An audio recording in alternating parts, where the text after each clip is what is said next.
Get your cocktails about the game script. A huge victory. We could have these streams and we put our heads together. Get your balls, put them on the table. We are live.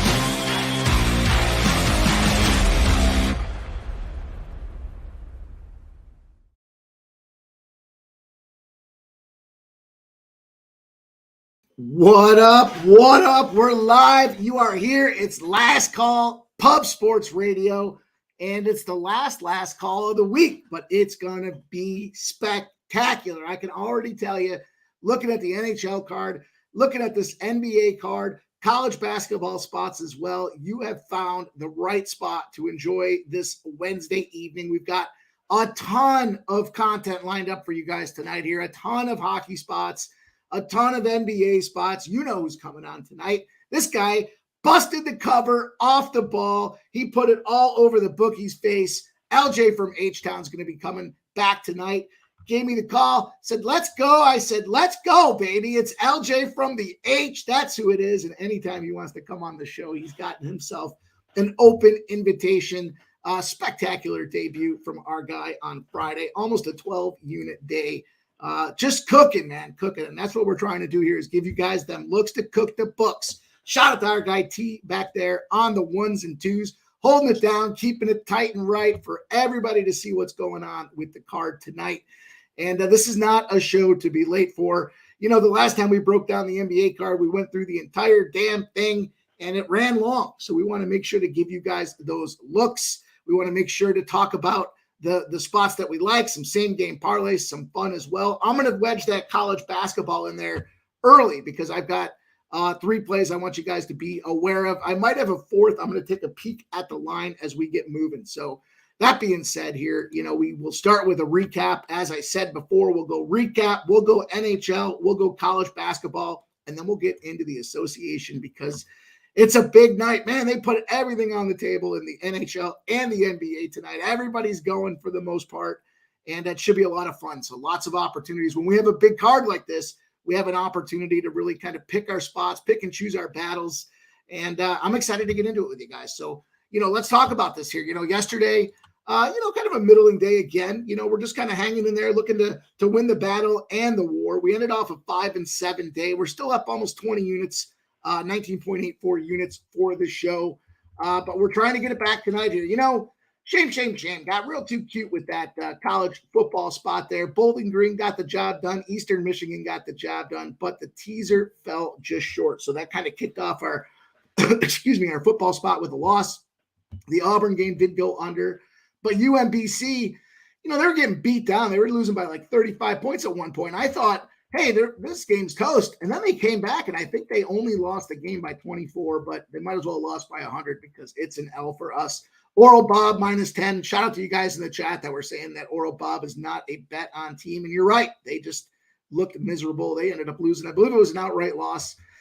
And then the Raptors +2 did not get it done. But on the prop market, we kicked butt. We took names. I was laughing because I was talking with our guy, Dabby Cab, and I was like, dude, I put together like a 25-leg prop bet there and prop parlay, and 20 of the damn things hit. So it was, a lot of individual same-game parlays as well by some of those stats that I rifled off to you guys at the end. But Halliburton over 12.5 assists, easily cashed.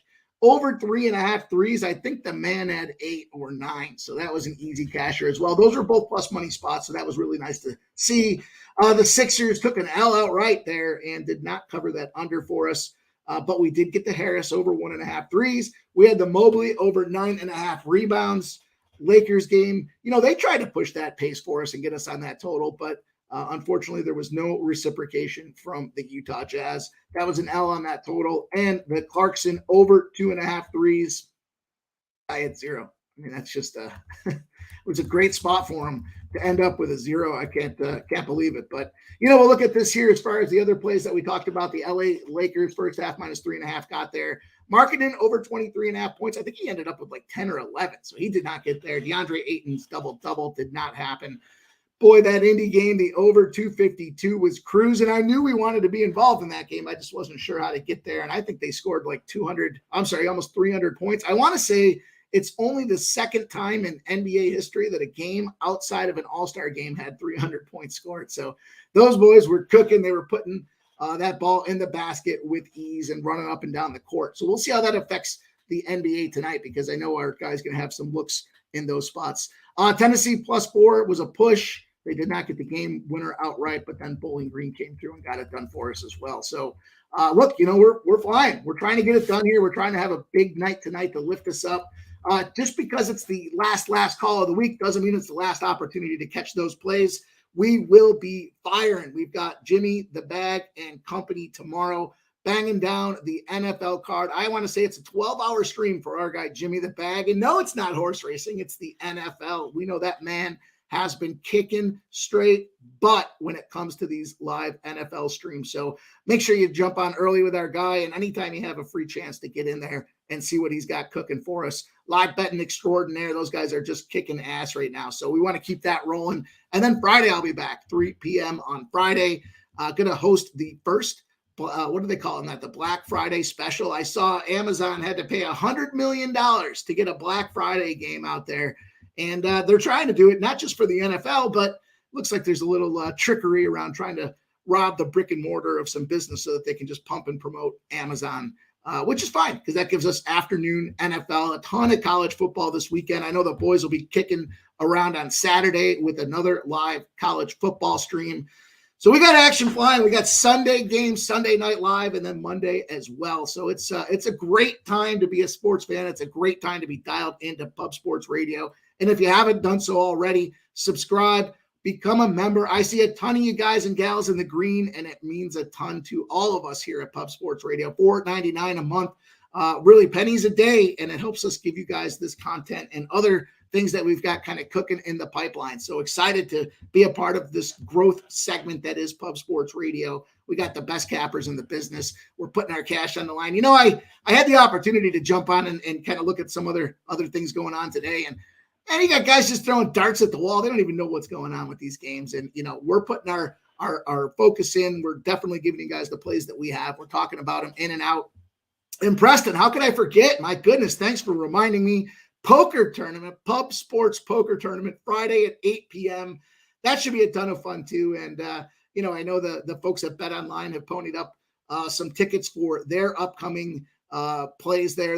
I think it was the $500,000 challenge. And there's bounties out there as well. Our guy, Jeff Slaughter, has the $50 bounty, as well as I want to say Jimmy the Bag's got the bounty on his head as well. So bounty. Everyone's got some opportunities to make some cash this weekend, both within the community, betting on sports. We're going to be talking to you guys about live bets throughout this entire weekend. So there's no place you'd rather be when you have the free time. Jump in and make sure you say what's up in the chat. And speaking of the chat, shout out to all you guys that got in here ready to rock and roll with me this afternoon or this evening here, 6 p.m. last call. Jacqueline's here. Appreciate you, Jacqueline. Nunya, Cheshire Cat. There's my guy, Cheshire Cat. Let's go, man. Dana Delp, Truth Teller, Dabby Cab, our guy. Him and I split a little college basketball time this afternoon with our boy Jimmy the Bag and gave you guys some looks there. We'll keep it rolling. Cheshire, come on, man. The Eagles, stop the hate, dude. Get on the right page there. We can make some money with these boys as we move forward. Dom plays out there. Again, Dana Delp, the crew. Trisha M. There's my girl, Trisha M. Let's go. Let's get it done. Let's keep moving. Nick Geikel. Sixers blew it for me last night. They played no defense. Yeah, they don't play defense. And that was a tough spot for them with them Cavs. So anyhow, we'll keep it rolling, you guys. We got a bunch of things cooking here. So I want to make sure that we get everything kind of fixed in here. Lexicon, Mr. Vape. There's my guy, Smoking Mirrors out there. Showtime says, yo, what up, Showtime? Good to see you in here, my guy. Jay Smooth, Sancho, North Ender, Tony Trill, Real Deal Prime. And there's my boy, Justin, with the Stacks POD. Justin and I are in alignment tonight. The Pittsburgh Panthers +5, and he is flying right now, 104.99. He has passed that 500 mark, and he is not looking back. The crew, Orange Juice Octopus. That's a great name.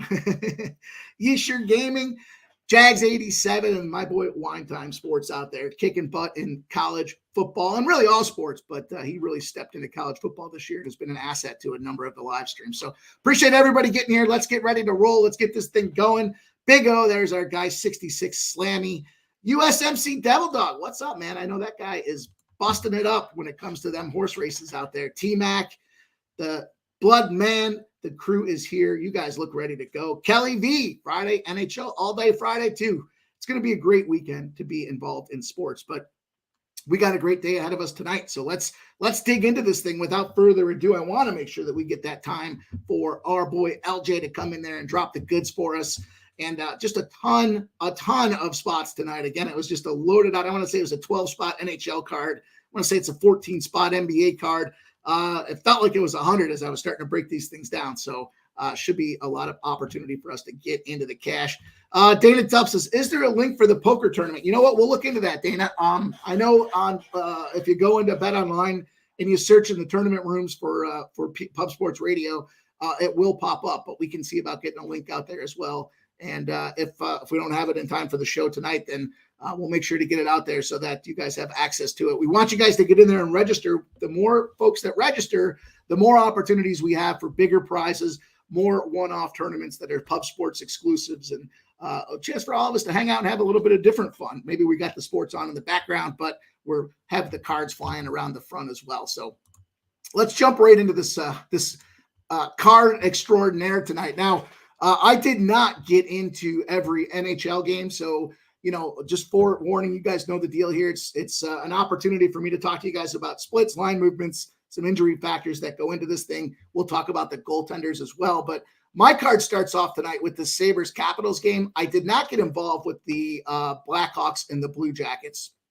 79% of the bets and 55% of the cash coming in on them Jackets, but look, just not a spot I wanted to have involvement in. I didn't have any real great angles or trends on that thing. I wasn't happy with what I saw from the goaltending side of the house, and I'm just not excited about that game when we had so many other spots on the card. But my card does look to start. Originally, it was an official play for me. As I broke it down, though, I had to kind of peel it back. We've got the Sabres Capital spot, and at first I thought with these goaltenders, this is an over spot here. We got Levi in net at 3-4 on the Sabres side, Kemper in net on the Cap side with a 3-3-2 record. Levi's got a 3.65 goals against average, 88% save percentage.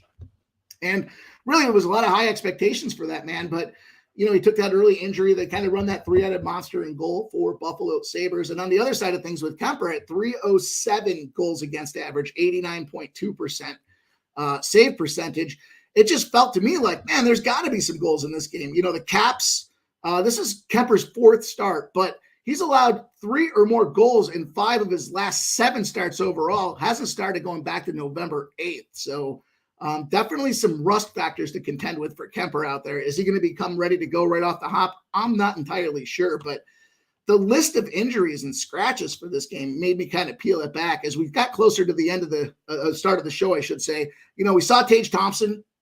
We know he's out.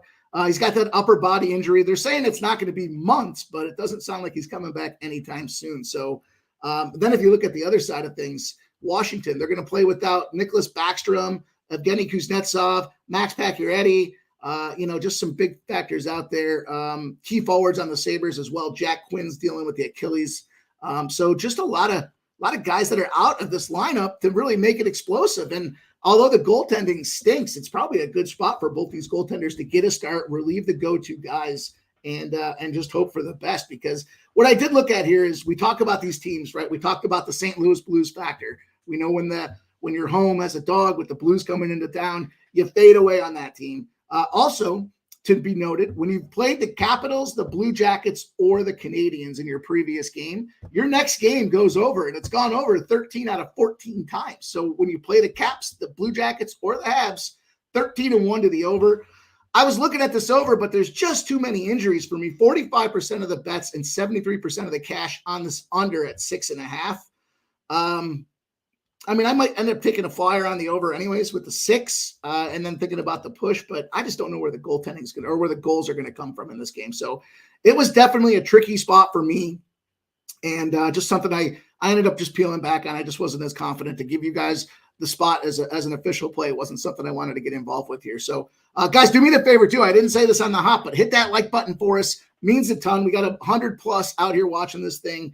And no reason we can't get there when it comes to the likes and the thumbs up. That's really the only measure we have there. Donations, memberships, and like buttons are the only measure we have if you guys are enjoying the content that we put out there. So not just to help us crack the algorithm. I know people say that all the time, and frankly, it kind of drives me nuts. It's more about, recognizing that things are moving in the right direction. Thumbs up or thumbs down if you don't like that either. But let's keep it rolling. Let's talk about the game that I do have an official play on here. First game for the card for me tonight.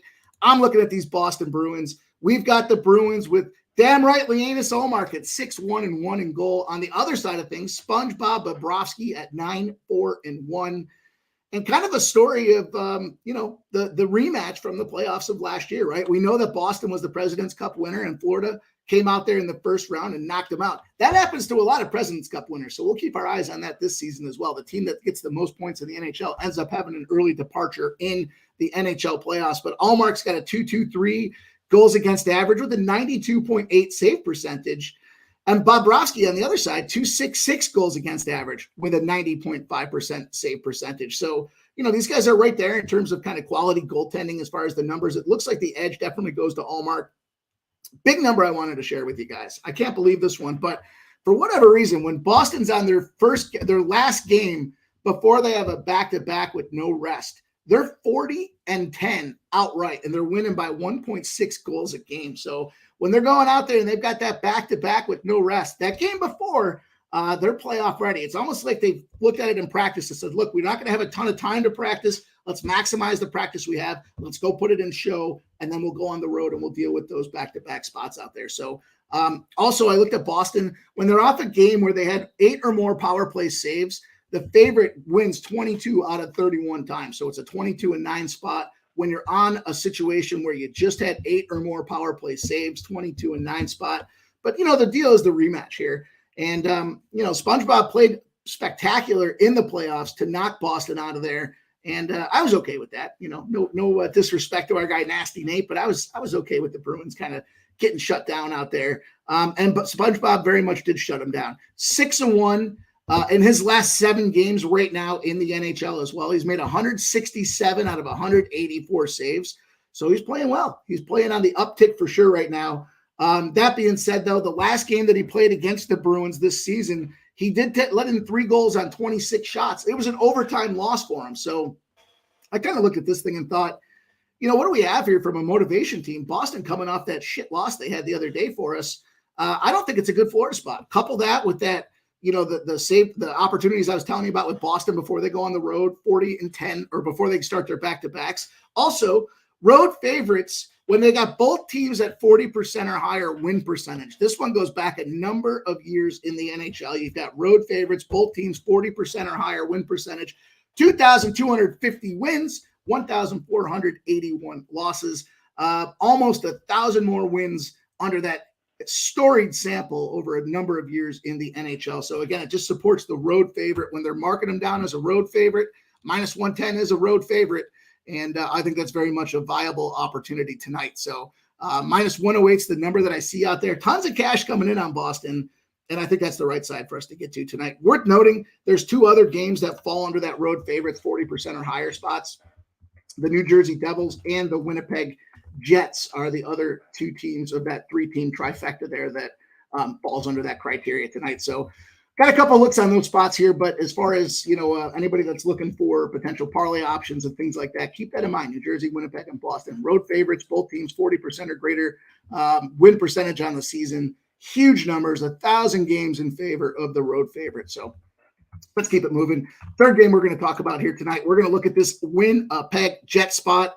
And guys, appreciate you bearing with me. I mentioned this yesterday. The voice, right? I'm dealing with it. We're getting through it. Thank goodness there's a day off tomorrow when it comes to no show, because it'll give me the opportunity to rest this thing. I hate it. It stinks not being able to get as excited as I want to do about these things, but I got a little too excited on Monday night. It was a big win for the Eagles, and it translated to me losing my voice. But let's keep going, guys. Bear with me. Stay patient. We'll get it back, and we'll get it right. We're going to talk about this Winnipeg Jets game. Winnipeg at Tampa.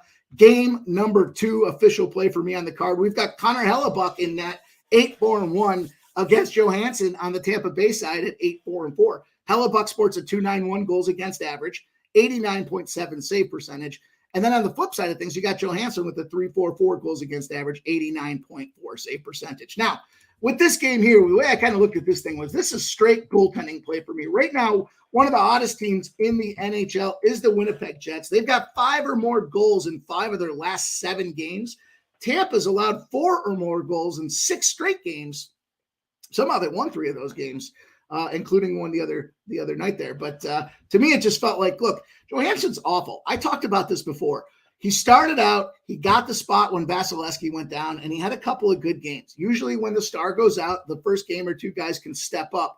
But over the long stretch, they play to the back of their card, and we're seeing that right now with Johansson. 4 goals or more in 8 of his last 9 games, coupled with the Jets scoring 5 or more goals in 5 of their last 7 games.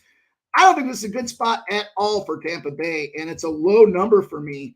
I do like the power 4 there for Tampa Bay's getting it back together. Nikita Kucherov, Steven Stamkos, Victor Hedman, and Braden Point are all guys that are out there getting points in these games. They're scoring goals. They're finding a way to find the back of the net, but it is that goaltending that's struggling for them. And right now you got this red-hot Winnipeg Jets team coming into town against a suspect defense that's allowing over 3 goals for a game or goals against a game. It's a road spot for me with the Jets. I think the number's down and low for the Jets because they're on the road in this case. And I had to take the Jets. I can't not just jump in on the spot here. This is just a team of 2 teams trending in different directions. Winnipeg Jets locked down for me. Let's roll on to the next game out here. I can't believe I'm doing it, but I am doing it. And this is another situation for me with a goaltending opportunity here. Got to keep a brisk pace. I got quite a few more to get to here, and I want to get our guy LJ in here. I told him we'd get rocking by 6:30, so I see him back there being patient. I appreciate it, LJ. Steve G says, Johansson's a good goalkeeper. The defense is the problem. Yeah, I don't disagree with that. I just think he isn't a starter, and they forced him to be a starter. So he could be that every 3-game type of goaltender, and he's serviceable. But I just don't think over the long haul, even if they're bad defense, they're scoring a ton of goals, and they should be able to be winning those games, but they're just not. Now, granted, they have won their last 3, but I see Nunya says he's on Florida as well. So, hey, good luck to you guys. We'll see what happens out there when it comes to this game. But the next game we're going to talk about is my Philadelphia Flyers, the hottest city in all of sports right now, slowly becoming America's team. And I don't know how they lost the title. I mean, that's where the Declaration of Independence was signed. If anything screams America's team, it's got to be the home of the Declaration of Independence and the Liberty Bell. But that aside, we got Carter Hart starting in goal at 6-3 for the Flyers. Ilya Sorokin, 4-3-4 on the flip side of things here. Carter Hart sports a 2.4 goals against average, 91.9 save percentage, and Sorokin 3.32 goals against average, 90.6% save percentage. We know that Carter Hart got hurt, right? He got hurt. He was dealing with that lower body injury. He was due to come back, and then he ate some bad fish. He got some food poisoning and had to sit it out. But once he came back in, he has been getting the job done. The Flyers sport a 2-0 record with Carter Hart coming back. He's made 59 out of 63 saves in those 2 games. So their offense is finding a way to be productive as well. The Islanders rank in the bottom half of the league in terms of defense. They're allowing 3.24 goals against a game. Couple that with Sorokin, who's 3.32. Look, he did save 35 of 39 saves, or he did have 35 of 39 saves in his previous game. But the Islanders were on that 7-game losing streak, so they needed to get that win. And I don't know that just because they broke the streak that they're in a position to come out here. I'm going to take this road dog Philadelphia Flyer spot. Look, Islanders just aren't who they used to be. Their defense isn't good. Their offense isn't consistent. And you couple those 2 together with your best goaltender in Sorokin having this 4.34 with a 3.32 goals against average. It's a bad spot. So the value is all over Philadelphia tonight. The number I saw was plus 135. Let me just do a quick line shop to make sure we're still looking at a good number. I don't know if it's moved for or against since this thing has come out, but it looks like the plus 135s are still out there. Yes. Caesar Sportsbook's got a plus 135. So we're going to use that as an official show pick here. We're rocking and rolling with this Philadelphia Flyers team. And we'll see if I can get right with this here. We'll see if I can't find a way to get back on the right page. So let's keep it rolling. Let's move brisk pace. Got a lot to cover for you guys. Next game we're going to talk about is this Calgary-Nashville game. I'm going to speed it up a little bit here so that we can get to our guy LJ. But we've got basically a Calgary spot with Markstrom in goal at 4.62. 4-6-2. Nashville with Saros at 5-9. And look, this is a 2.75 goals against average for Markstrom, 90.3 save percentage. Saros 3.21 goals against average, 89.2% save percentage. I like Calgary in the spot because they've been battling. They've gotten a point or more in 4 of their last games. Markstrom, as poor as he started the season off, he's saved 99 of 108 in his last couple of games. So, last time these teams played was November 7th. This is a rematch spot out there. Nashville lost that game 4-2. The crazy part about that game was Nashville only had 18 shots on goal. So it was very much a low shooting game. I don't know that we see that continue here. The spot for me is the over in this game. I know Saros just won his first November game. That's a big deal for Nashville to get kind of back on that streak. But Calgary's got 4 goals or more in 3 games in a row. Home teams in the West, after both teams went over, are 16-5 to the over, and they're going over by a goal. So I actually looked at this game here, just bottom line it for you guys. There's a 6 out there. I took the 6.5. I got plus 115 on the 6.5. And I felt like, you know what, give me that plus money opportunity. These goaltenders aren't certainly elite goaltenders by any stretch. Saros is the questionable guy here. I mean, he should get blown up on this game, at least 4 goals out there. And if you look at the other side of things with Markstrom, he's not really much better. Saros is a 26th out of 27 goaltender ranking in the NHL with goalies that started at least 10 games this year and saved above expected per 60 minutes. So 26th of 27th ranked goaltender on that Saros side. And it brought me to a lean that I have here as well. Something I added after the show started here was Elias Lindholm to get a goal at plus 220. I like Lindholm as a guy that's the first power play. He's a first unit guy, gets a ton of minutes. He's a first power play center guy, so he's going to get all that time as well. And at plus 220, it's going to come back here for an official play I have later on in the card. But just keep that in mind. Kind of earmark Elias Lindholm, I'm sorry. And, that plus 220 number is pretty sweet. So just a teaser here that I did a three-person player prop parlay. So I'll just kind of tease it with that. And the last game we're going to cover tonight here is going to be this Vegas Golden Knights spot. We've got a playoff rematch again, Vegas and Dallas. We've got Thompson in goal at 5-2-1, Ottinger at 8-3-1. And if you follow Dallas, we talked about this the other day. Dallas went to Wedgwood because Ottinger was struggling. He's 87.6%. Somehow he's gone 2-1 in his last 3 games, but he's not stopping the puck. So whether it be a combination of poor defense or not, numbers that jumped out to me with this game here, the 4-day off factor. So they sat Ottinger so that they could let him get that rest, and it gave him a 4-day off situation. Last time he had 4 days off, he saved 38 of 39 saves. The last time he played Vegas, he was coming off a 4-day rest spot. He had 32 of 34 saves. They did still lose that game, though, 3-2 in a shootout loss, which isn't surprising because we've got Dallas as a team that loves to go to overtime. They refuse to try to find a way to get the job done, and they end up going to overtime, and then they take those shootout losses. So in this case here, though, I had to look at Vegas. They won the first time out there. They won 2 times last year in the Dallas arena as well, the American Airlines Center. They're not scared to go out there and play Dallas and get the job done. They are kind of reeling right now, and this is where I think the price comes into play. They're 1-3 in their last 4 games, but at plus 125, again, just too much opportunity for this team to rebound and get it done. They're Stanley Cup champions. They started off the month of October red hot as well, and now they found themselves kind of floundering a little bit at 1-3. But I think the circumstances are right for us to take the Vegas Golden Knights at plus 125. Ottinger coming off of some inconsistency at best. Flip that with Vegas in a spot where they need to get back on the winning streak, and they know they have the confidence when they go into the American Airlines Center to get it done. So let's keep it rolling. Look, I'm going to be quick with the 3 college basketball spots I have for you guys here. It's ultimately going to work out to be 4 plays, but the first game starts here at 7 o'clock. I took Baylor. I got Baylor minus 16. I gave that out on Jimmy's show earlier today. I know Oregon State's 3-1, but they haven't played anybody. And, their team came off an 11-21 season last year. Baylor's battle-tested and ready to go right now. They've got now a freshman they top-graded their roster in this offseason. They lost a number of their guards, but they brought in a true freshman who's going to end up leading the nation, I bet, by the end of this season to get the job done. So I went with Baylor minus 16. Like that spot for Baylor here. I think they're going to really put it down on these boys here in Oregon State. And again, even though they're 3-1 in Oregon State, that was more of playing a bunch of cupcakes to get themselves in a position to feel better about their season and try to kind of dismiss what happened previously. They want to kind of get a couple wins to try to build the team's confidence. And I'm seeing through that with Baylor because Baylor doesn't give a shit. Baylor will just beat you up regardless of who you are. And they've shown that propensity game in and game out. So that's very much how I'm looking at this thing. As far as the line's concerned, it did open at 15. It has moved to 16s. They're starting to see some 16.5s out there. We do have 84% of the bets and 92% of the cash on Baylor, but I don't think that's going to matter tonight. So kind of the same spot here when I look at this next game that I have for you guys. I went to the South Dakota State -2.5 play. 34% of the bets and 49% of the cash on South Dakota State.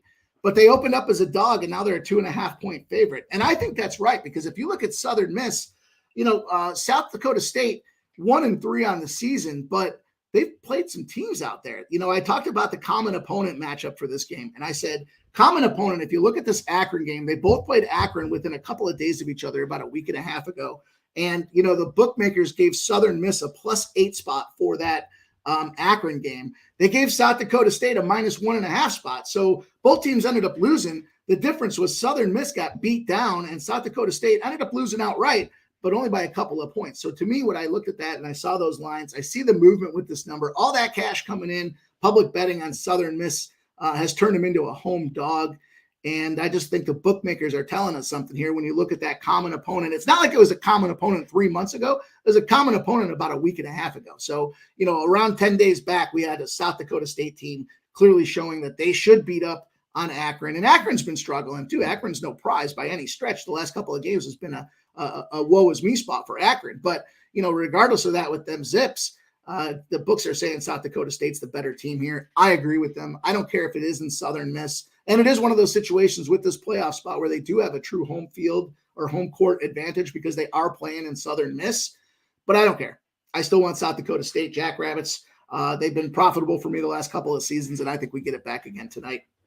And the last game I'm going to is a double dipper. I got the Florida-Pittsburgh game here, and this should be a really good game. This is going to be a 9:30 Eastern tip-off, and it's going to be at the Barclays Center. So little road opportunity out here, which frankly isn't that big a drive or isn't that big a trip from Pittsburgh. Definitely more travel for Florida in this spot for this game here. So I wouldn't be surprised to see Pittsburgh. Pittsburgh travels very well when it comes to that New York area. It seems like regardless of the team it is, they do find a way to get out there and travel and show up for their team. So I think we see a little bit of that tonight. I don't know that it's a true home court advantage for Pittsburgh, but look, Pittsburgh was an NCAA tournament team last year. And what happened? Well, they got beat up by Xavier because they didn't have any defense. Now they did improve their defense this offseason, but put the chalk next to each other here and look at Pittsburgh and look at Florida. Pittsburgh's scoring more offensive points by I want to say 12 than Florida, and they're holding their defense. Their defense is holding teams to 10 points less than Florida's team is doing. Florida's defense is averaging 70 points allowed per game. Pittsburgh's averaging 60. You got a better offense that controls the paint. They love to rebound. They're averaging over 50 rebounds a game. It's just a spot where I think, Pittsburgh's going to make Florida wear down and get frustrated. I like the 5.5 for Pittsburgh, but I took the money line as well because I do think Pittsburgh wins this game outright. Florida, everyone's enamored because Florida's #1 rebounding in the country right now. They're averaging 50% rebounds out there, which is unbelievable and unheard of, but that's got to be due for regression. And I think Pittsburgh, who's a team that does rebound very well, I want to say they're 4th in offensive rebounds and 15th in defensive rebounds in the nation, I think is that recipe to shut these guys down tonight. So I took Pittsburgh +5.5 and the +175. I know I moved through it pretty quickly for you guys, so I apologize for that, but I wanted to make sure that we bring on our next guest because he's been red hot. We talked about the NHL. He came on here, and I'm excited to have him back tonight. He was more than willing to come on and break down this huge card, which for me is incredibly, I'm appreciative and thankful to have this guy in my corner. And without further ado here, man went almost 12 units up on his debut of Last Call. Let's bring him back on here. LJ from the HLJ. What's up, my guy? How you doing? Doing great, Mike. Nice to have me on again. I hit you up today. Big card in NBA. So I was like, man, let me go jump back on Last Call and see if we can find these people some winners. I went 10-0 on my props last time, but hey, let's see if we can do it again. I'm not promising, but hey, we'll see what happens. Yeah, man. Listen, that was an incredible performance, and sides, totals, and props. It was a great win all around. So great start for you on the show.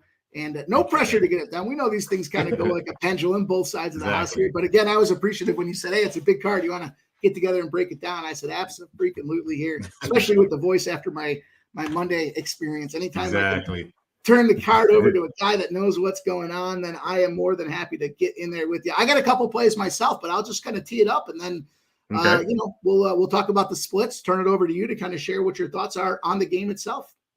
And we'll start with the Nuggets, and and Magic game. So the Nuggets opened up as a 4-point favorite. There's been a little tick. There's down to 3.5-point favorites out there. 60% of the bets and 41% of the cash now on the Denver Nuggets. As far as the total is concerned, it's kind of been a frozen line. It opened at 217. It sits at 217. 70% of the bets, 52% of the cash on the over, but we're not seeing that move. If anything, we see that half a tick down. We know the Magic have been tearing it up right now, right? They've got 4 straight wins in a row. Chicago, that back-to-backer. Then they took down the Pacers, and then they got their first homestand against Toronto yesterday and got that job done as well. The Nuggets on the other side, inconsistent at best, right? They're 2-2 in their last 4 games. Most recently took down Detroit, but they were laying a big number in Detroit. And, I almost thought they were going to get that. They were going to lose that game outright. They ended up coming back to get it done, but I remember live betting it at like -105, and I was like, "Oh man, I think this is an opportunity." But take it away, my guy. Floor is yours. Yeah, man. If you've been following the Magic, you know they're playing very, very well right now, and against the spread. Number 1 team in the NBA against the spread. 13-1 overall against the spread in the first half. So these guys come out playing very well early. I would take this first half spread if it wasn't the Nuggets, and if Jokic was not coming off an ejection. If he didn't get ejected that last game, I would be safe to take the Magic, but I just think that he's going to be primed to make a statement tonight. I think he was threw out unfairly, and I believe that he's going to come in here versus the Magic, where he's had good numbers the last 4 games, 22, 13, and 8, 44 PRA. So I wouldn't be mad at looking at his PRA, but I'm not going to take it. I usually just take Jokic at home. First, it's an East Conference game too, so you don't know how these teams perform outside of their conference. So I'm just going to sit back and watch, Mike. I have a strong lean Magic first half, but if it wasn't the Nuggets and if they wasn't coming off that ejection, Mike Malone got ejected too. So the coach and the star player. So I was going to say, I thought the coach went out of there too. So that was quick. And they still were able to come back and get the win. So that was exactly. So those situations is going to keep me off because I don't know how the Magic are going to respond to that. First half early is a strong lean, but I'm not making it official for the show.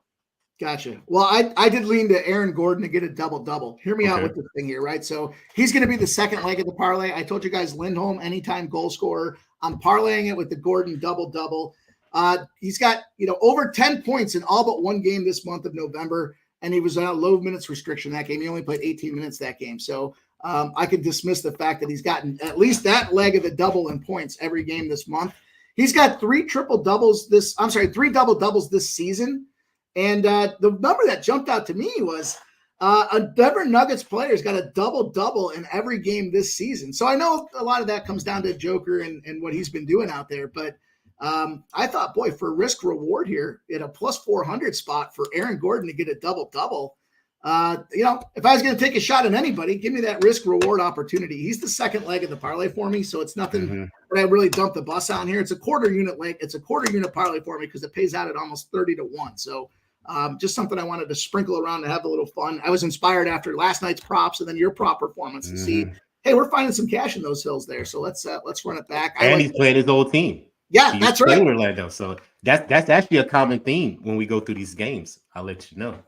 You know what? I saw that too. I saw that he was drafted by Orlando, right? So, if someone's going to do it, that 4-1 opportunity for this guy to go out there and do it seemed like a good spot for me. But let's talk about this next game here. We've got the Wizards at the Hornets. The Wizards opened up as 4.5-point dogs. They're down to 4s, even 3.5s out there. So we're starting to see some steam coming in on them Wizards on the road.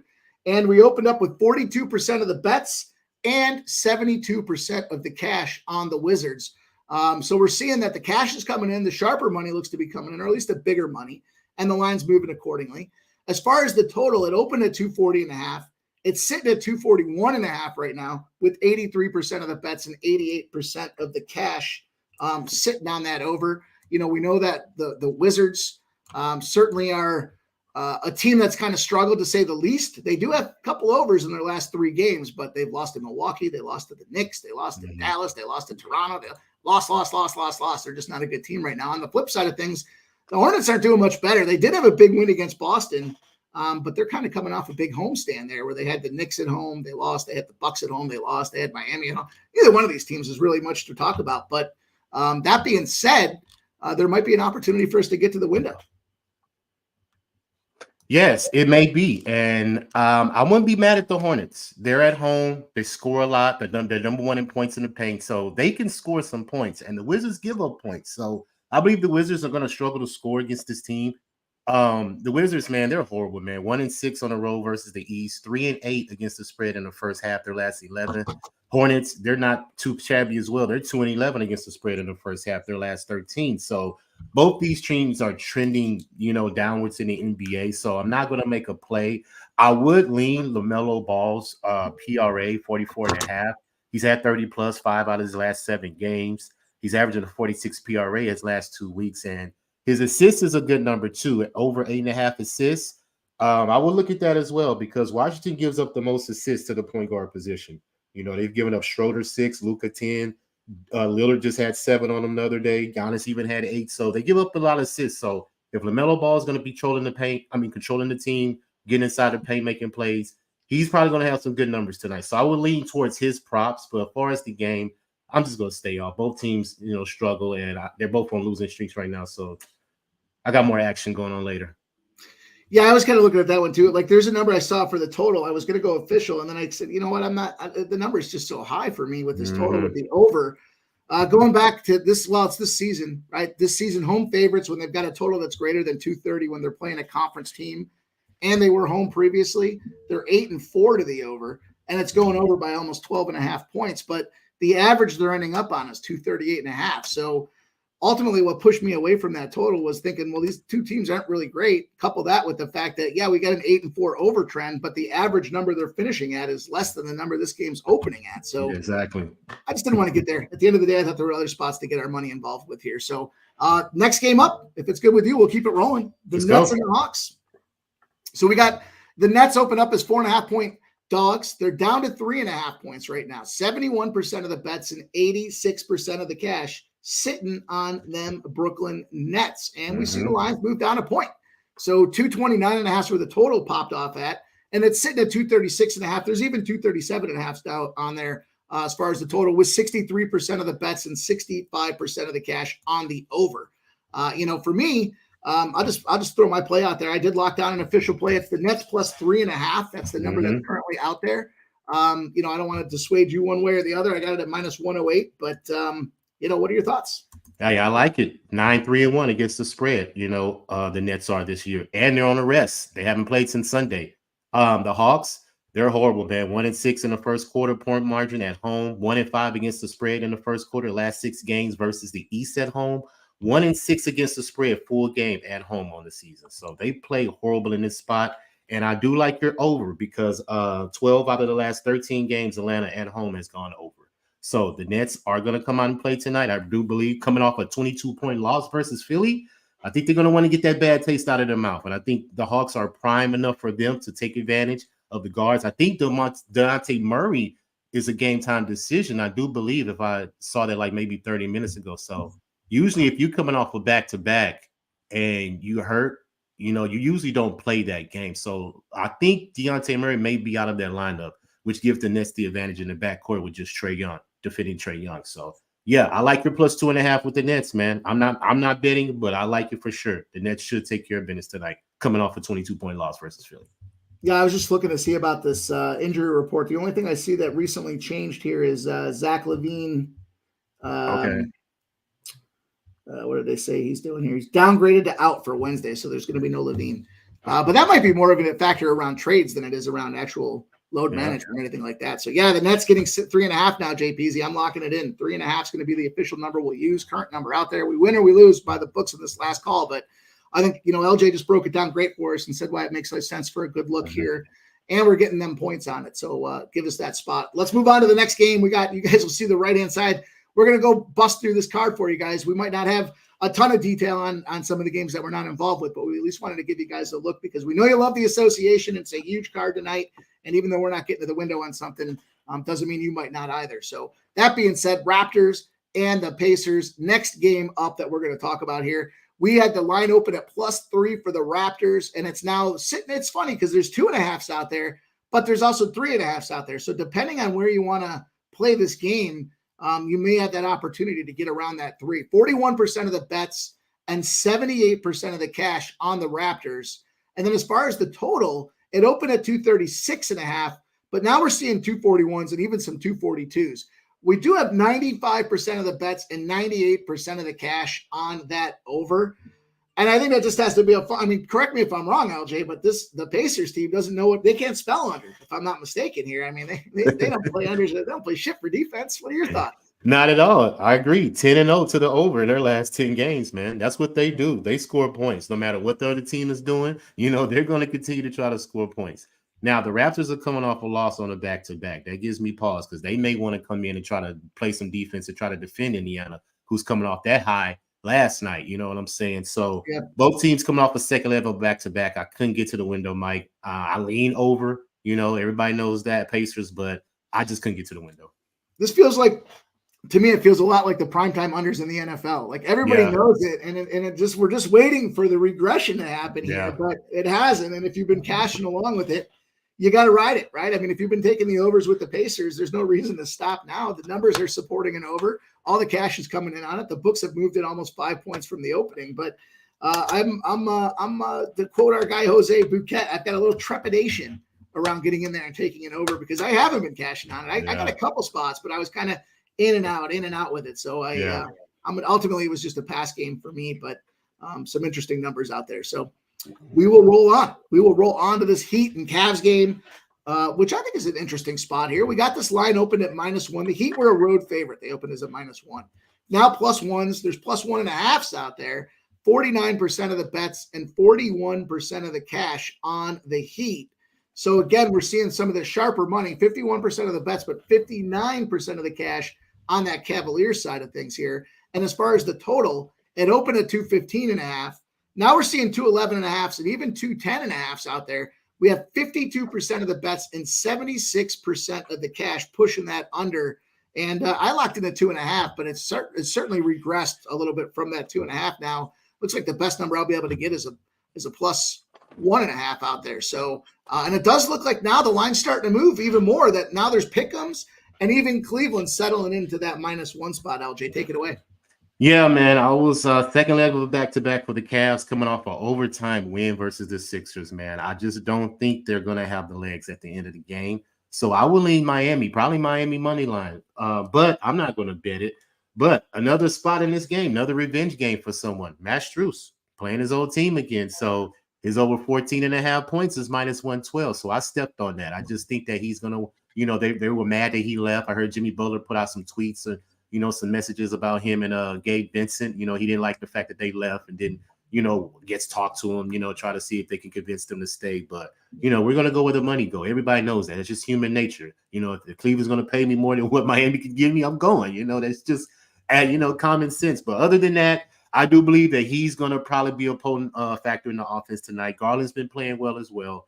But Mobley also, I put his double-double yesterday in the chat with you. He cashed that one. So seven out of his last 9 games, he's had a double-double. So I will look towards Mobley's double-double. But only thing I'm making official in this game is Matt Strus, over 14.5 points, -112.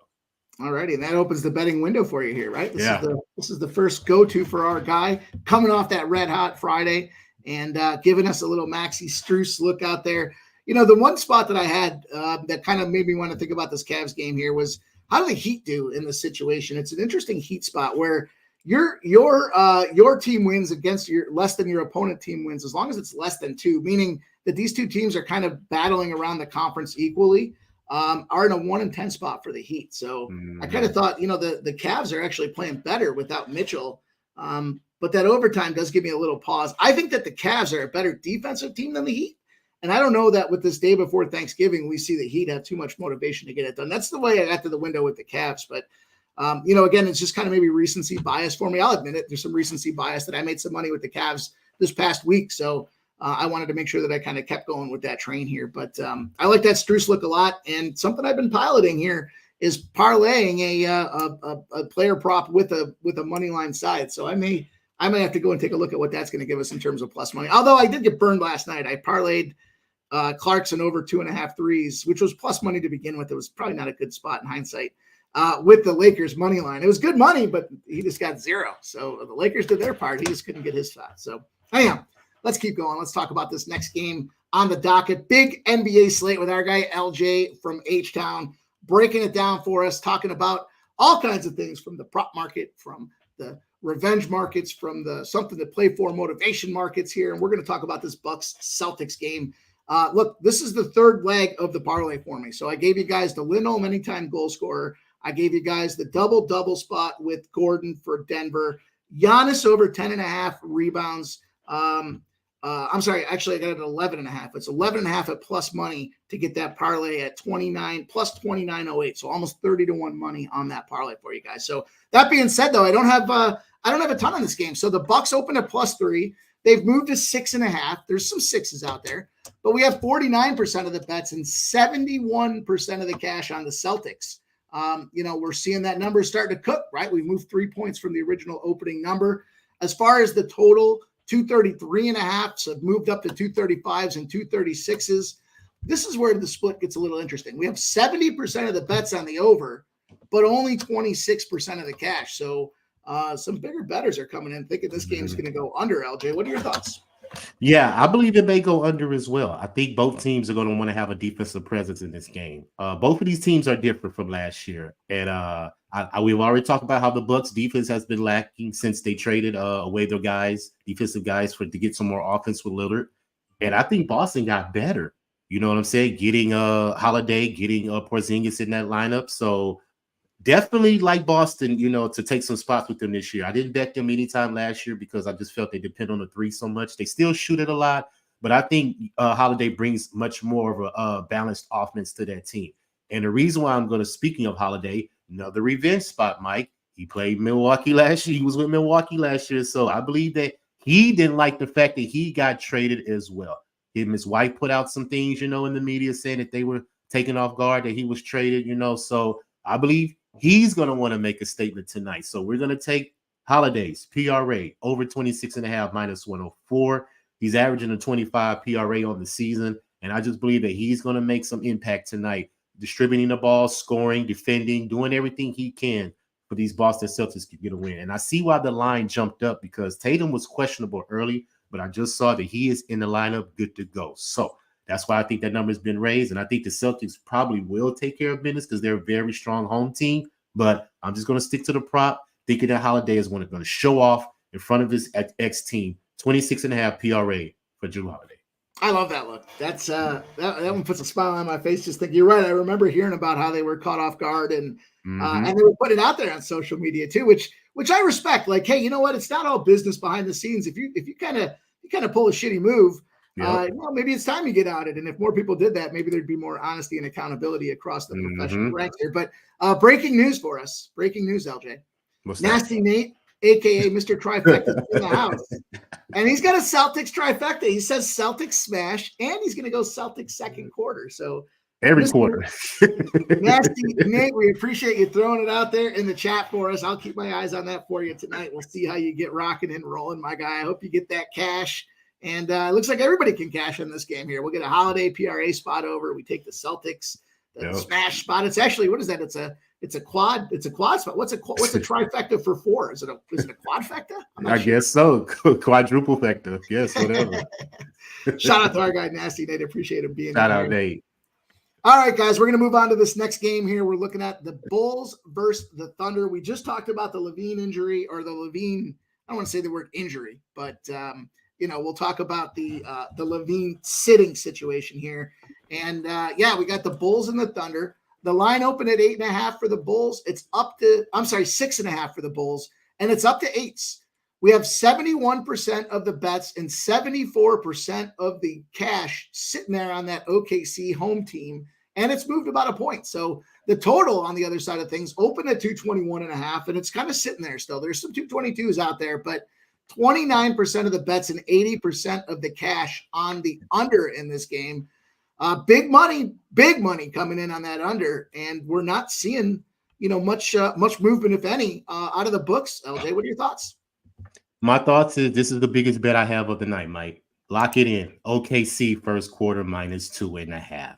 8-2-1 against the spread in the first quarter in their last 11 games. Top 5 first quarter point margin in the NBA. 0.97 first quarter point margin in their last 3 games. These guys come out blasted at the tip-off early and often. Mind you, the Bulls, bad spot. And you just said Zach LaVine's not playing. That just adds to this. 1-11-1, Mike, in their last 13 games against the spread in the first quarter. -8 first quarter, their last 3. So you don't even have to worry about this full game. Just take OKC first quarter, get in and get out. That's all you need to do. Like I just mentioned, Bulls are in turmoil. We already know that. And like you just mentioned, Zach LaVine's probably on a trading mark. They probably want to keep him out because they probably got some talk going on with him because he's going to be out. It just depends on where he's going. And rumors is that he's trying to get to the Lakers. Those are just rumors I heard. Little birdie told me that. But, hey, it's all good. Bulls going to have to do what they have to do, split that team up, get some more cohesion over there. But as far as this game, Mike, OKC first quarter smash spot. All right. I like it. I'm going to tell you on that one, too. I love those numbers. I love that fact with LaVine being out of there. Would you, if you were a player, knowing the history with LBJ on a sidebar here, would you want to go and play with LBJ knowing there's an opportunity that he could just tell him? Of course. Yeah, you'd still want to get out there and play with him?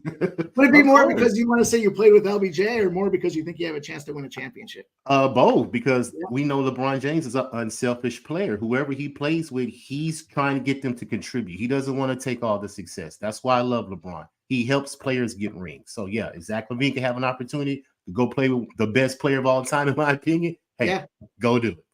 Yeah, that would be an interesting move, and we know that there's only a matter of time before the Lakers start making moves. I do like that they're. I guess I kind of feel both sides about it. I wish they would commit a little bit more to the process that they make, but at the same time, I like when you don't recognize something's working, just move on to the next one and let's try to figure out a way to get it done. So that's the win now expectation that I can appreciate that as a fan of sports to see like, hey, these guys want to win. They're not there to mess around, and LeBron knows that. The time is running, right? Father Time is undefeated, and LeBron knows he's got to get it done. But let's talk about this next game we're going to get into for you guys. Here's the Clippers at the Spurs. We've got the Clippers open at -8.5. It's sitting at 8.5. It's a frozen line with 56% of the bets and 78% of the cash on them Clips. The Spurs in this spot here as a home dog, a sizable home dog, and the total open at 232.5. It's down to 231 out there. We do have 36% of the bets, but 57% of the cash on that over. So, now 58%, just as I said that, it ticked up a little bit more here to that over, but we're not necessarily seeing a huge impact on the line with that thing. It's moved down a point, if anything. LJ, what are your thoughts? Yeah, I probably will lean the over as well. Spurs give up a lot of points. They can defend. They're vulnerable in the paint and on the back end as well. And the Clippers, I'm just not interested in betting the Clippers right now, especially on the road. I'd rather take them at home in certain spots, but I still got to see them get some cohesiveness in that lineup. It's just too, uncertainty for me. Too many guys trying to control the ball. I don't believe that this team fits. So this game right here, easy pass for me. I don't have nothing on this game. Yeah, so interesting numbers there. When you see that the earlier this afternoon, 77% of the bets and 53% of the cash were on that under. And we are seeing both the public and the sharps now pushing that over. So something to kind of be mindful of here. If you're looking to get a total on that game, the over, there's Justin says he's on the over in that Spurs game. Yeah. And, I think that's probably the right side, my guy, Justin. We're seeing the numbers. We're seeing the correlation with the books and the market, even in the last 2 hours from when we started this thing here at the Hop, that we're seeing that movement. So 8:00, we got the Kings and the Pelicans next here. I know we're at 7:00, guys. We're wrapping it up. We're trying to give you guys all these spots as we can here to try to help at least cover, give you something to think about for each of these games out there. And we got none better than LJ from H-Town to do it. So we got the Kings opened up at +3.5. Now we're seeing the Pelicans are +1.5. 77% of the bets and 81% of the cash on the Sacramento Kings. The total opened at 226.5. Now we're seeing 234s, even starting to see some 235s out there. 83% of the bets and 85% of the cash on that over. LJ, hit us with it. Man, I don't have nothing in this game either, Mike. I don't like the Kings right now the way they're playing. They are, what are they? 5-2 against the spread in the first quarter, 4-21 against the spread in the first half. So they're kind of up and down, in my opinion. The Pelicans, they don't have a point guard, man. CJ McCullough is out, and they got other players trying to handle the ball. So I can't bet on the Pelicans right now. I usually lean towards an under with them. So this game may go under. That probably would be your best look since the Pelicans are a trendy under team. But as far as anything else, Mike, we can move on, man. Shout out to our guy, Big O. Big O, somebody in a chat that I'm in had shared that with me earlier. I'm not sure I know what the waxing hideous phase is, but I did see that the Lions, I mean, I guess it's happened enough that there's a trend for it. And I love trends. I know my guy LJ likes trends too. Well, LJ, yep. Do you know what a waxing gibbous is? I know, but I'm going to Google it right now. I'm not sure what it is either, but it sounds like 0-12. Shit, you got to take a look at that. That's got to mean something. Let's talk about this next game for you guys here. We got the 76ers, the Minnesota Timberwolves, and I saw our girl Kelly in the chat said that Embiid is out tonight. Yes, and that makes sense. We saw the line open to +1. It's now +7, so there's considerable movement there for Embiid to be out of this lineup. 35% of the bets, 34% of the cash. It's kind of expected, though, right? I mean, they came off that overtime game. It's a travel spot for them on a back-to-back. You got to protect your key assets out there. Yeah. So the total started at 220.5. It has moved to 221s with 52% of the bets on the over, but 54% of the cash on the under. So, the books are kind of telling you it's a coin flip, the cash, the public, and the sharps. There's not really any pros versus Joe situation here other than that huge movement for the Sixers. I guess the question I have, LJ, is Embiid a 6-point guy in the spread? I think he is. He's leading the league in points, so him being out of that lineup takes a drastic hit to the offense of the Sixers. He's pretty much the vocal point. He's the catalyst of that team. And they're playing against Minnesota, man. Minnesota is hot right now, especially at home. 6-0 against the spread at home overall. 5-1 against the spread at home in the first half. 3-0 against the spread versus the East at home. So they play well in this spot. Now the Sixers are 9-2 straight up in their last 11 in the first half. So if they can stay close to Minnesota, they may have a chance to keep it close in the first half.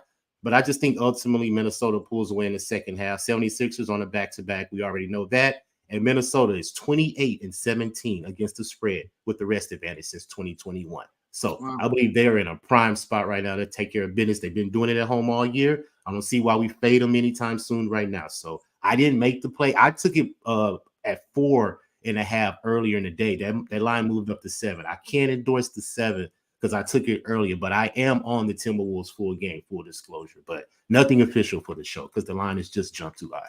Yeah. I mean, that's that's the thing about the full card, right? We talked about it on the hop. We got the opportunity to be selective and tons of games out there, but it doesn't mean that we have to go and have a spot on every game. It's hard for me sometimes. You guys know that, but I appreciate you dropping in, my guy. Good luck to you tonight. Craig Ford, Jared TG gang is out there. And I wanted to say, because I saw it was Nunya that shared his action. It looks like some college hoops action. He's got USF money line, Cleveland State money line, High Point plus monies spot out there as well. So appreciate our guy Nunya for dropping in, hanging out with us and sharing his looks out there. Let's talk about the rest of this NBA card here for you guys. I know we're running over the mark, so we want to make sure we get it all in for you though. But I thought it was important that we take the opportunity with our guy here to talk about each of these games for you guys, even if it's just high level. So we're looking at this Memphis Grizzlies Houston Rockets game.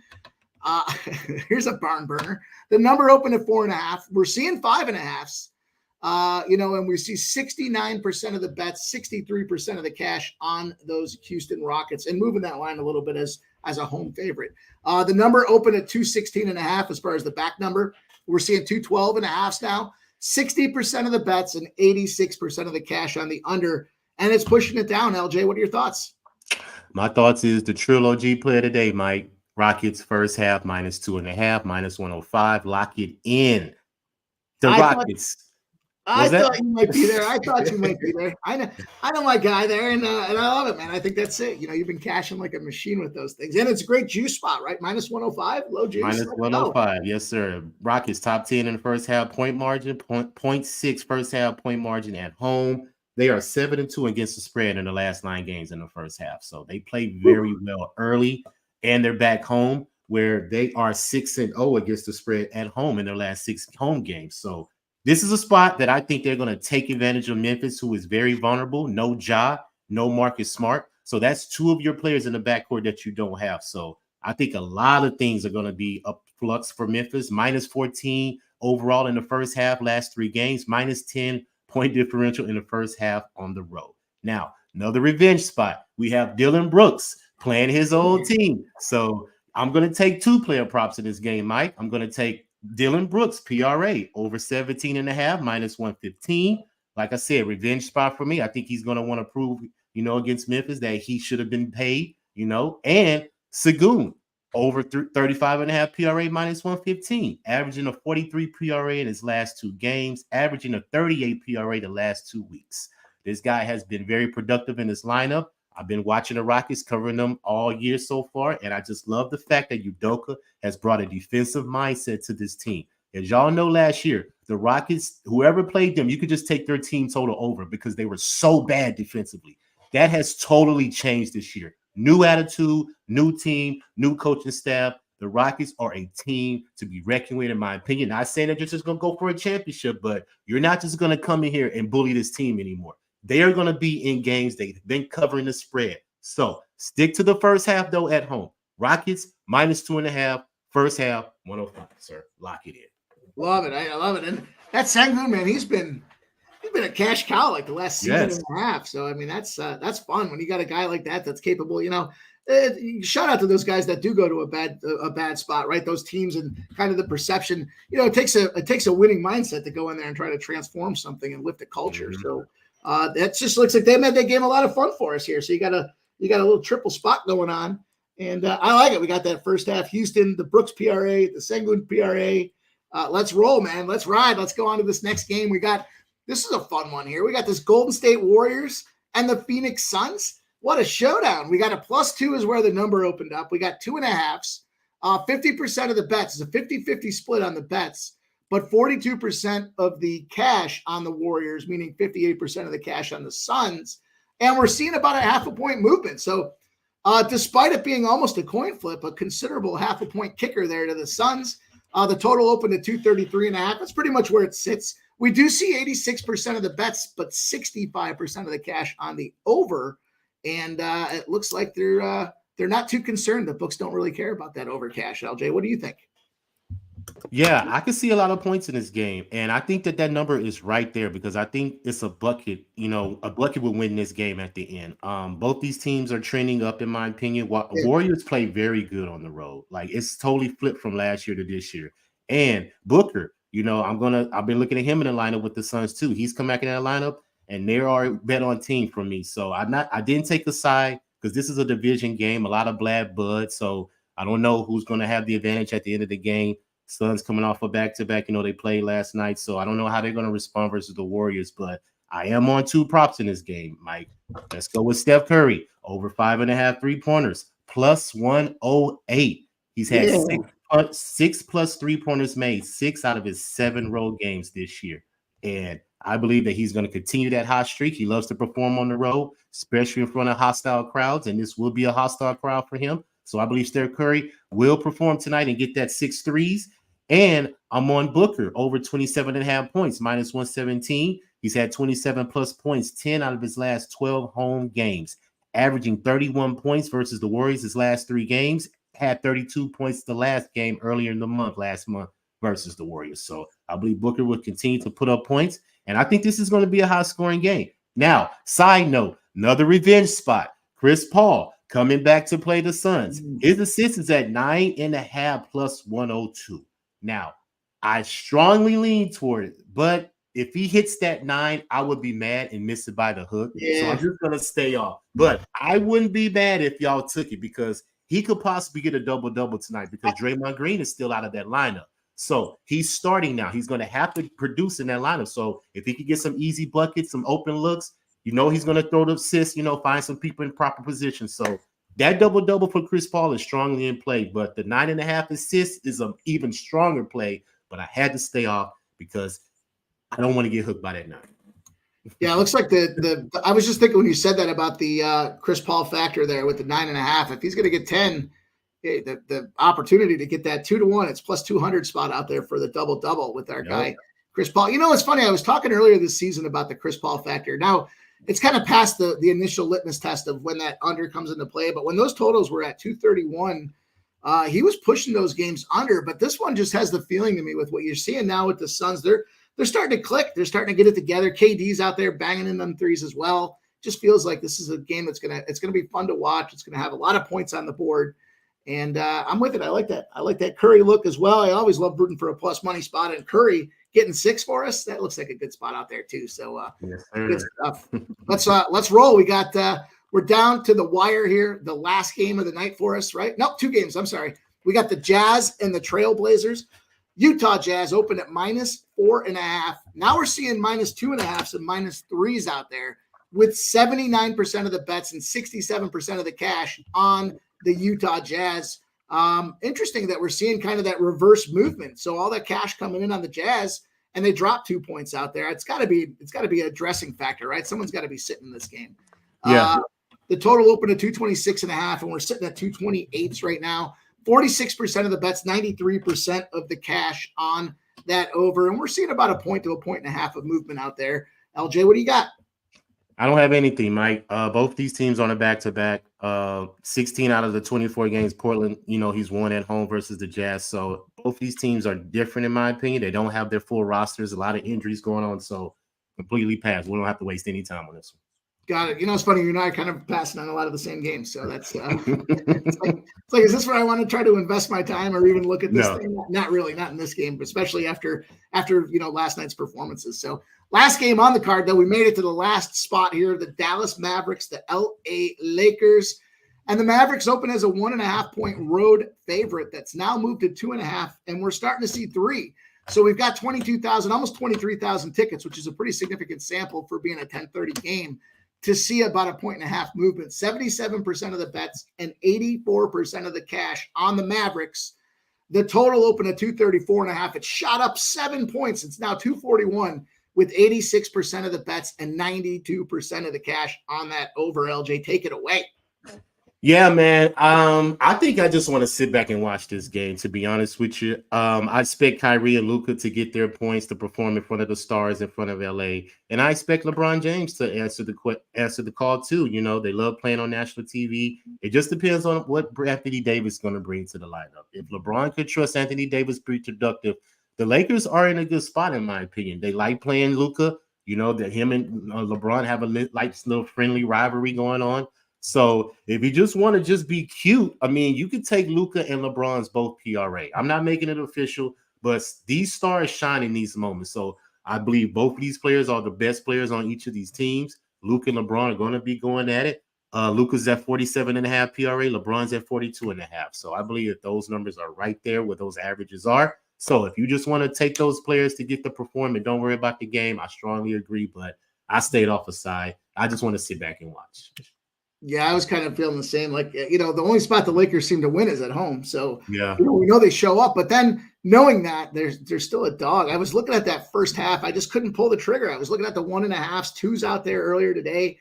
And I just couldn't get there with it at the end. There's enough other games going on, enough other spots happening for us tonight that I ended up staying off of this one. I may change my mind as I get later on in the evening here. We'll see how the card goes here, LJ. But we got some money to play with. Right, exactly. We like doing that there, where we'll run it back, and if we're moving in the right direction. So LJ, thank you so much for coming out tonight, my guy. Recap the card for us. Let everyone know where they can find you, what you got cooking here for Thanksgiving this weekend. Also, what's your favorite Thanksgiving item, meal, side, pies, desserts? What's the one thing you look forward to the most when it comes to Thanksgiving? I think I would probably have to go with the broccoli and cheese casserole. My guy, yeah. Yeah, I used to get a couple more plates of those usually throughout the Thanksgiving day. So if I just had to pick one, it probably would be that one for sure. But yeah, man, looking to have a good Thanksgiving. I'm gonna jump on one of the streams with y'all tomorrow. I don't know which one I'm gonna do, but I'm gonna jump on one of the streams on the games tomorrow. Y'all can find me at LJ Sports Media on Twitter. Find me on YouTube, Raw Words Podcast, LJ from Houston. Type it in. My shows are streaming right now. I put out my props. I put out my picks for the NFL and NBA. So follow me there. And for as a recap, man, we're going to jump on, what did I say? Drew Holiday, over 26.5 PRA, minus 104. I took Matt Strus, over 14.5 points, minus 112. And I took my Rockets as well. Rockets, first half, minus 2.5, minus 105. I'm on Sagoon, over PRA, 35.5, minus 115. Dylan Brooks, PRA, over 17.5, minus 115 as well. Oklahoma City, best bet of the night. First quarter, minus 2.5 over the Bulls. The Bulls are horrible in the first half. 1-11-1 in their last 13 against the spread in the first half. That's just horrible. So, Warriors, Steph Curry, over 5.5 3-pointers, plus 108. I'm on Booker, over 27.5 points, minus 117. And I do believe that was it, Mike, if I'm not sure. I believe that's all that I had official for y'all tonight. So, a lot of strong leans, but the ones I just said are official for me. So, hopefully have a good night again. I'm not expecting to go, undefeated again, but hey, whatever works, we'll live with the results. But hey, let's have a good night in cash. Go get it done, my guy. I appreciate you. Have yourself a great Thanksgiving with the family. And I'll see you this weekend. I know we'll be doing some live streams together at some point. So appreciate you coming on again tonight, man. I hope you get that cash, build that bankroll, and have yourself a wonderful Thanksgiving. Thank you, sir. See you soon. All right. There's our guy, LJ from the H, baby, coming out there, firing off a whole list of plays for you guys in the association. Look, we've run long. I'll be quick with the recap here. We don't need to get into the weeds too much detail here, but I got the Bruins, the Winnipeg Jets, the Philadelphia Flyers, and of course, just as I say that, my mouse is dying out here. The Philadelphia Flyers, the Calgary game over 6.5, and the Vegas Golden Knights. I went Baylor minus 16, South Dakota State minus 2.5, Pittsburgh plus 5.5, and the money line spot at plus 175. I did rock with the Nets plus 3.5, the Cavs plus 1.5 in the association. And then I did a little quarter unit. This is probably the only time you'll hear me say quarter unit. But the payout was just so significant that I went with Lindholm to score a goal for the Calgary Flames, Aaron Gordon double-double for the Denver Nuggets, and then Giannis to get over 11.5 rebounds against them Celtics at plus 29.08 was the number I was able to lock in. So that's going to do it for us. Shout out to my guy, T, handling for us on them ones and twos. I know he's got a bunch of things going on as well, so it means a ton to stick around late for us to go through this card. Craig Ford, Jay Peasy, Sancho, on that heat, gold 45. Sun Childress, what up? Gold 44. Mark Kell. Nunya, of course, came in there and dropped some action for us. I know the whole crew is out there. Big O, Justin McElvey, Jay Peasy, baby. Blank, Kelly B. We saw Jacqueline out here. Mr. Vape. The crew came out and represented tonight, you guys. I appreciate it all. Make sure if you haven't done so already, you hit that thumbs up on the YouTube video for us. We gave you guys a ton of things to look at tonight. Hopefully we can all get to the window, have a profitable Wednesday, and look at last call of the week. But I'll be on some live streams. We got Friday at 3 p.m. Make sure you go and register Bet Online for the poker game that's going on there at 8 p.m. Eastern Friday. That should be a ton of fun to get involved with. Also, Jimmy the Bag's going to be banging off a 12-hour live stream day. This man has been kicking ass and taking names. You don't want to miss the opportunity to live bet with Jimmy the Bag. Drop in the chat. Say hi when you see him. If you have an opportunity in between family events, I know everyone's going to be busy, but I hope everybody has a safe, happy, and thankful Thanksgiving. I'm thankful to be here with you guys to be able to do this every day, Monday through Friday, 6 p.m. Eastern. Last call. Shout out to our guy T back there on them ones and twos, guys. Hope everybody has a great Thanksgiving, and I'll see you guys around this weekend. Let's go. Let's get that cash. Get to the window, baby. Let's go.